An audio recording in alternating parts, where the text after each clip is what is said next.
Situé sur le trajet des voies respiratoires et constituant un véritable carrefour entre les voies aériennes supérieures et les voies digestives, le larynx est l'organe indispensable à la formation de la voix. Localisé dans la partie médiane du cou, il est formé par un squelette cartilagineux pouvant s'articuler grâce à un ensemble de ligaments et de muscles. Le cartilage cricoïde a une forme d'anneau rigide. C'est le seul des cartilages laryngés qui est totalement fermé. Il donne la taille des voies respiratoires. Il est uni à la trachée.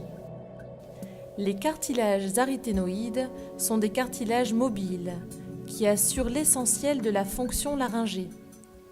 Ce sont leurs mouvements sur le cricoïde qui permettent la phonation. Le cartilage thyroïde se situe au-dessus et en avant du cricoïde.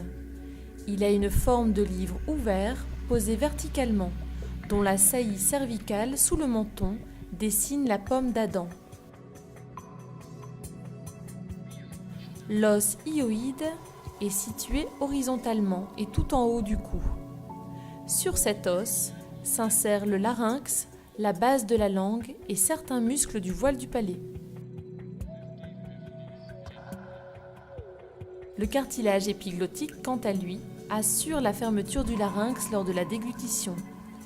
Il n'a pas de rôle direct dans la phonation. L'épiglotte est unie au thyroïde.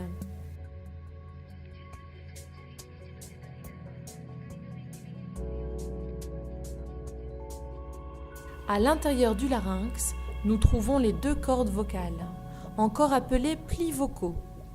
L'espace entre les cordes vocales s'appelle la glotte.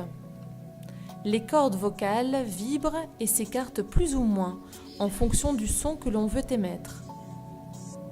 Ce sont les articulations entre les cartilages qui vont permettre que les cordes vocales se rapprochent ou s'éloignent. On relève l'existence de deux articulations fondamentales du larynx. D'une part, l'articulation entre le cricoïde et les aryténoïdes, encore appelée articulation crico-aryténoïdienne. Elle permet le rapprochement ou l'éloignement des cordes vocales.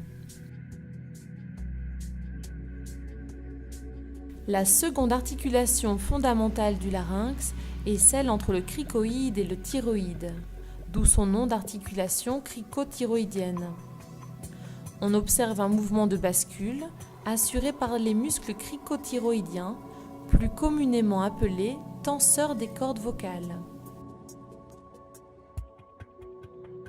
Ce mouvement de bascule allonge les cordes vocales et met en tension le ligament vocal. Cette articulation participe à l'émission des sons aigus.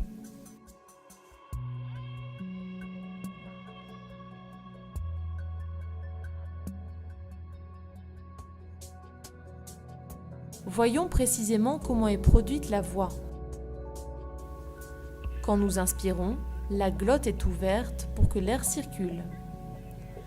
Quand nous voulons parler ou chanter, le cerveau donne l'ordre à nos cordes vocales de se rapprocher.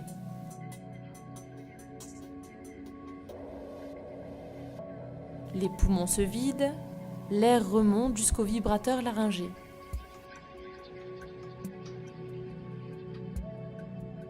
Les cordes vocales sont en contact.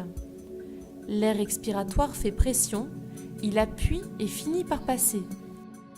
Ce passage a pour effet de faire vibrer les cordes qui s'entr'ouvrent. Une petite partie de l'air qu'on appelle puff d'air s'échappe, ce qui va avoir pour conséquence de diminuer la pression sous-glottique. L'élasticité des cordes vocales joue et leur force de rappel provoque un nouvel accolement et la fermeture de la glotte. Les cordes vocales vont s'entr'ouvrir et se refermer des centaines de fois par seconde, en laissant passer à chaque fois un puff d'air. Elles vibrent, l'air ainsi découpé vibre aussi. Les vibrations ainsi produites vont se propager dans la gorge, puis la bouche, et rencontrer les résonateurs qui vont les amplifier. Puis, les mouvements de la mâchoire, de la langue, des lèvres et du voile du palais vont sculpter les vibrations et produire le timbre qui est propre à chaque individu.